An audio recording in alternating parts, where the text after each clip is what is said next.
In front of me is iPhone 16 and today I would like to show you how you can connect it to printer.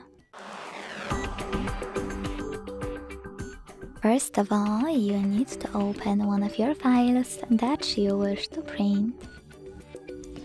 I will go with this photo.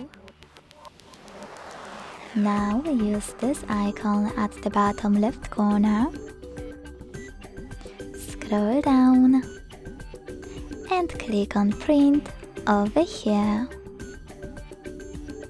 Following that, adjust all of those options. At the top, you can select your printer by clicking on one of the available ones. Then click on presets and tap on the best option for you. Pick number of copies.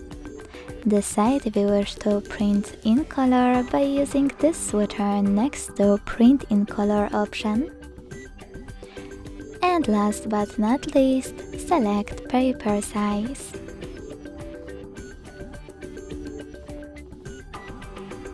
When you're ready, hit print at the top right corner.